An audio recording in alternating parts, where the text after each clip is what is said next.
Well, thank you so much for having me and coming to hear us all today. I'm thrilled to be here with so many esteemed colleagues, and I'm thrilled to be here talking about this particular fascinating subject. Now, I know that your main interest is really going to be in the operas. Operas that we think of as fun and light. But I'm going to talk about the historical context and how in particular, when we talk about the author of the Figaro plays that are the basis of two of the operas, the Barber of Seville and the Marriage of Figaro, Beaumarchais. I was just told this is the anniversary of his birthday, so happy birthday, Mr. Beaumarchais. And I'm going to talk about how these plays, and in particular how the Marriage of Figaro, which has an amazing history, could be thought of as subversive when you're thinking of it as fun and light. And I think there are ways that this is echoed even in the operas, how these plays could have threatened the French monarchy itself. And the way to get you interested in this in the first place is to start with an unlikely beginning, which is a revolutionary print. There were thousands of them printed between 1789 and 1799, an explosion of graphic art.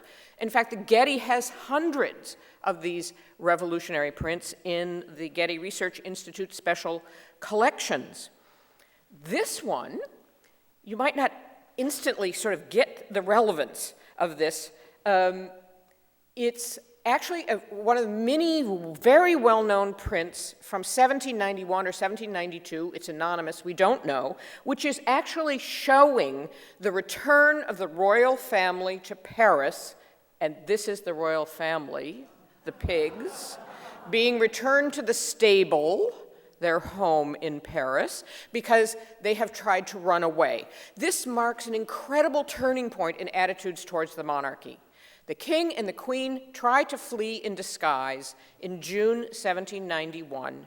They're recognized from the king's portrait on the new revolutionary paper money by a local guard, arrested, as it were, put under house arrest, brought back to Paris, and this leads to an incredible sea change in attitudes towards the monarchy, now depicted as animals being sent back to Paris. And notice, for example, in the back, of course, armed men.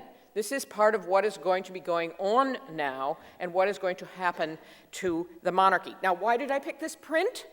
I picked this print because what it says down below is that you should be singing, according to an aria in Figaro, the following made-up song about the monarchy. So the idea of the aria from Figaro, Air de Figaro, is so in the consciousness during the Revolution that an anonymous printmaker can just put this down, and he understands, or she understands, because there were female printmakers, that everyone will understand what you mean by aria or Air de Figaro. And that's in part because the play, The Marriage of Figaro, already had singing in it. So it really lent itself incredibly well to the operas that were to come.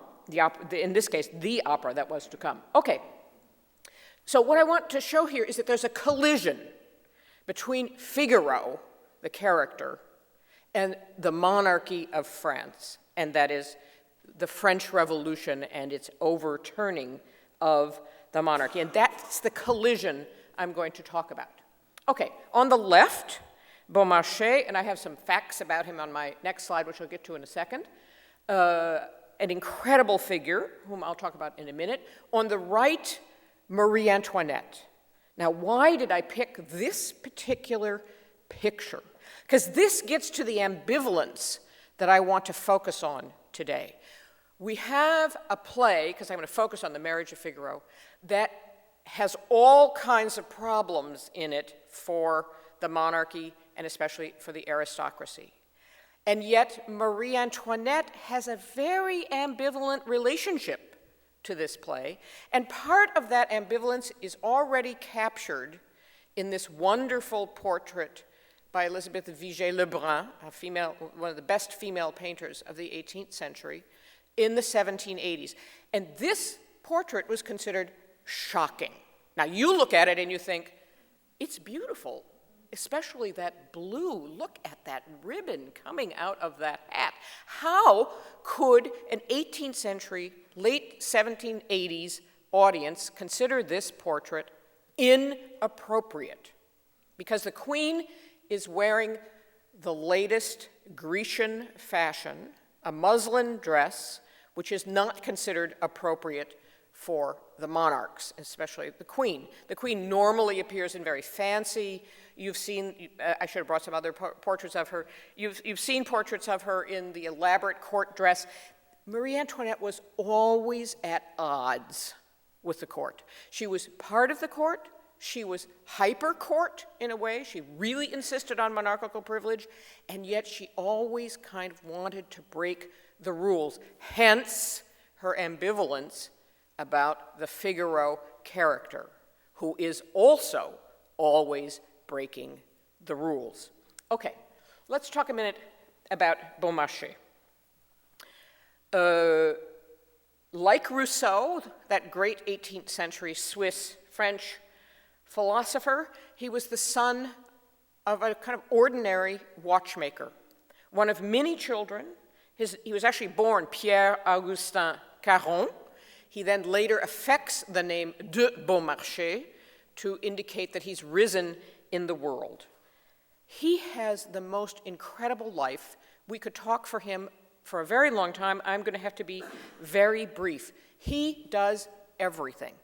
There must be some way in which he was actually a genius, because he first comes to attention because he invents a new way of making watches, a particular part in the watch that's crucial. He's growing up as an apprenticed watchmaker, and he's already doing inventions. But this is not enough.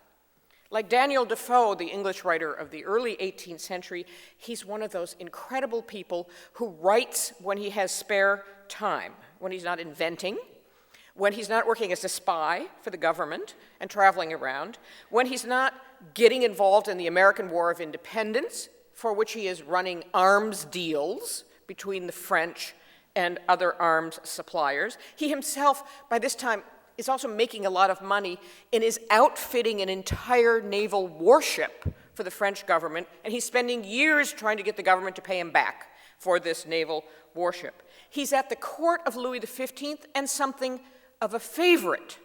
Louis XV is king until 1770, when he dies and is replaced by his grandson, Louis XVI. But at the same time, Beaumarchais is constantly in trouble. And one of the big ways he gets in trouble is by writing. He doesn't just write plays. In fact, he claims he wrote the Figaro plays kind of like in a day or two, each one. He's writing treatises, pamphlets. He's attacking other people who are major figures at the time, and he is constantly getting in trouble. We're going to talk about that trouble in just a second. But just to remind you, he is the author of 3 Figaro plays, 2 of which are still part of the standard repertory in the theater, not just the opera. The Barber of Seville, first written in 1773 and performed in 1775, and a great hit, and The Marriage of Figaro, about which there is still great scholarly argument about when exactly it was written, perhaps 1778, first performed in 1784, and then a third play, which is not so much part of the repertory.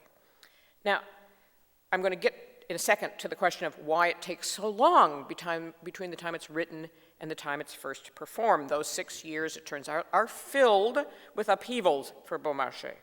But I want to just mention in passing the fact that he sets the plays in Spain, supposedly. Or at least Barber of Seville is clearly taking place in Spain because it has Spanish, not just central Spanish characters, but all the subsidiary characters have Spanish names. Marriage of Figaro, again, there's great debate whether it's actually set in Spain or whether they have now moved somehow to France, because the subsidiary characters now have French names and not Spanish names. This is still uncertain. He sets it in Spain so he can get away with what he's going to be saying in this play. In other words, it's not about France. It's about that truly despotic country, Spain, to the south of us. And just to remind you that Barber of Seville was made into an opera first already in 1782. Notice that because it shows that the instant Barber of Seville is being played, being performed, it gets attention. Many different people set the Barber of Seville to operas. The one that you're familiar with is the Rossini opera of 1816, but there are many others before that. Marriage of Figaro is so famous that after its performance in 1784, it does not take long at all for Mozart and da Ponte to take it up and make it into an opera in 1786. Huge controversy about exactly how they watered down the Marriage of Figaro. I would argue there's still a lot in that opera that has that original spirit of Beaumarchais. Okay, now, this is the least titillating of some of the slides to come. So, what's the story here with Beaumarchais? Okay, what happens is, first, Beaumarchais submits, as everyone does, his play to the royal censors, who turn him down. And so he constantly rewrites the play in the end of the 1770s, early 1780s, to try to get it accepted by the censors. Eventually, it is read by the king and the queen. It is reported that the king says, never is this going to be performed, but Beaumarchais is not somebody to be kept down. What is he doing? He is getting people all over Paris, and even in the court at Versailles, to do private readings of his play. The play is incredibly famous before it is printed and before it is performed, because all of the best society is hearing it being done. So, for example, there are memoirs from the time that talk about the fact that the two great favorites of Marie-Antoinette, the Princesse de Lamballe and the Princesse de Polignac, both are organizing private readings of the play because supposedly, as I'll show in a minute, Marie-Antoinette found the play hysterically funny when she heard it read, whereas the king was kind of like, wait, we can't have this because it will get us into trouble. But it's not just members of the court. The play is being read to, for example, as according to one memoir, the Grand Duke and the Grand Duchess, the Archduke and the Archduchess of Russia, to various top clerical figures, to leading aristocrats who are visiting from Germany. Even bishops and archbishops are having readings of the play. So Beaumarchais has created a kind of groundswell of upper-class opinion about this play. So how does he get to be in this situation? Because this is Beaumarchais being beaten by a Lazarist monk in the prison of Saint-Lazare, run by the Lazarist monks in Paris, for juvenile delinquents, to which the king sends Beaumarchais as a special form of humiliation. So there you get spanked as opposed to any kind of adult treatment. Why does this happen? Because Beaumarchais, the king actually relents. He agrees that there will be public performances of the Marriage of Figaro. But this is not good enough for Beaumarchais. He then writes back in response to one of the critics who writes about the play that you should understand how hard this was to get past the lions and tigers out there. The king assumes he means him, lions and tigers, and that he's in fact criticizing the court for having held up his play. So he sends him to the prison of Saint-Lazare to be humiliated as a juvenile delinquent not long after the play is first performed. This backfires on the king because there is now so much interest in Beaumarchais that he has to let him out. And we'll talk about what happens when he gets out in just a second. Now, this play is an instant success, The Marriage of Figaro. The Marriage of Figaro has 73 performances in Paris at the Comédie Française, one of the few sanctioned theaters in France before the French Revolution. It has 73 performances in 10 months after its first performance in April 1784. This means that as many as 100,000 people saw this play in 10 months in Paris, which is a huge number for the time. Paris at the time having 600,000 people. You can do the math, the difference between now when it has at least 3 million people. This is a huge success. It is immediately translated into English, and I'm going to look a little at the English version in 1785. It's being performed in Covent Garden in 1785. 60 versions of the play are printed in 1785 alone. That is 60 editions. It is so in the news, as it were, though there are no real newspapers in France at the time, it is so in public opinion that everyone wants to read it. Its incredible success is in part measured by the number of parodies that immediately appear as performances in short order, with titles such as The Repentance of Figaro, The Romance of Cherubin, The Sad Day, because the play was often titled The Crazy Day in French, and the first performances in London were actually titled The Follies of a Day. So we had The Sad Day. One of the critics of the time said, its success, which is so surprising in our times, and which will be even more surprising for posterity, he didn't know Mozart was coming, is due to, quote, the variety of decors, the spectacle, the music, the singing, the dancing, which the critic, it must be said, considered superficial and not appropriate for the theater. So in a sense, Beaumarchais was already moving towards a kind of musical comedy form, which was another example of his incredible genius and sense for what was happening in so many fields at the same time. So here is an etching from 1785 of the crucial Act 5, from which I'm going to look at now the most famous set of lines from the play.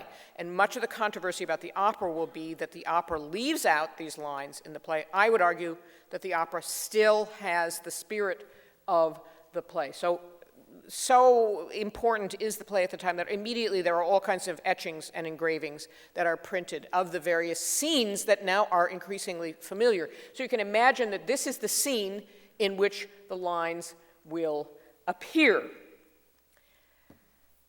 in Act 5. And this is Figaro, explaining to the people around him. He's, in a sense, he's, as it were, speaking to the Count Almaviva. How, and this is the English translation from 1785, it's a little awkward for our ears, but bear with me. How came you to be the rich and mighty Count Almaviva? Okay, already we've got the issue. We have a question. It's not a given. Why, truly, you gave yourself the trouble to be born, meaning everything about aristocracy and monarchy has just to do with the privilege of birth, not from anything you have actually accomplished. While the obscurity in which I have been cast demanded more abilities to gain a mere subsistence than are requisite to govern empires. And what, most noble Count, are your claims to distinction, to pompous titles, not exactly Louis XVI's view, and immense wealth, of which you are so proud and which by accident you possess? For which of your virtues, your wisdom, your generosity, your justice? The wisdom you have acquired consists in vile arts to gratify vile passions. And this, of course, was the theme of the Marriage of Figaro, the much debated right of the Lord, droit de seigneur. Did this really exist? This is still being debated, that the Lord had the right to sleep with the new bride first. This was like the ultimate in what was wrong with the aristocracy. The wisdom you have acquired consists in vile arts to gratify vile passions.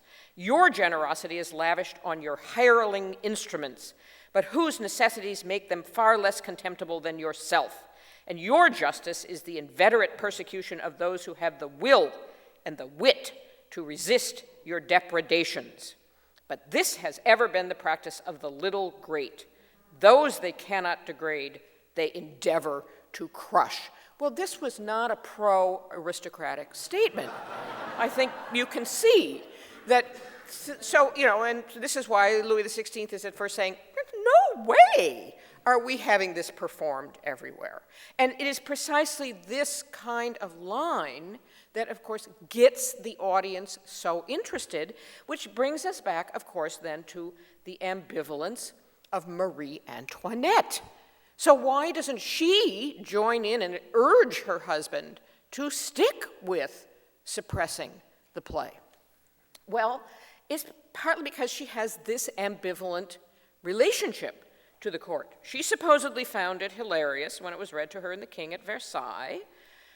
One of her court ladies who wrote memoirs after the revolution referred to it as a monstrous and pleasant play. Now there I think you have it. It's a big problem, but it's funny. And so, Madame de Campan goes on to say, all those in the circle of Madame de Polignac, one of the well-known favorites of Marie-Antoinette, considered themselves ardent protectors of this comedy. So one of the things that's happening here is the play gets caught up in inter-court rivalries, because there's a lot of rivalry about who's going to get to determine policy, the queen and her favorites, or other ministers of the king who want to go in a different direction. And art, and especially theater, get caught in the midst of, they become, in a sense, pawns in these struggles, and Beaumarchais fits perfectly into that role. And this has led to great commentary ever since on why did the aristocracy not see what was coming? We're talking about 1784, 1785, 1786. 1789 is not far beyond that. So why didn't they see the subversiveness? Well, that's because no one saw 1789 coming, and if it hadn't come, no one would have ever thought that Beaumarchais was necessarily a precursor to this, but in retrospect, we can see that he captures many of the issues of the time. In fact, so Beaumarchais gets let out of prison then, and immediately it is reported that when he is let out of prison, in part by the urging of her faction at the court, that Marie-Antoinette decides that she herself will play Rosine in a special performance of the Barber of Seville. She knows she cannot do the Marriage of Figaro, and the plot differences between the two would make this absolutely clear, because it would imply that she might be thinking of cuckolding the king, and she might be attracted to her pages, which moreover was a constantly circulating rumor at the court, which we're going to get to in a second. She decides that she will play Rosine at a special performance of the Barber of Seville. I'm just showing you what Figaro looks like in a contemporary representation from the time, from 1786, and that the Comte d'Artois, who is the king's brother and rumored to be one of the lovers of Marie-Antoinette, would take the role of Figaro. I'm not completely convinced this story is true, but it is what the biography of Beaumarchais has to say on the subject. But again, it captures that ambivalence of Marie-Antoinette. She wants to be the character in the Barber of Seville. This is the most lascivious of my contemporary representations. In fact, you can't get it online. I'd just like you to know that.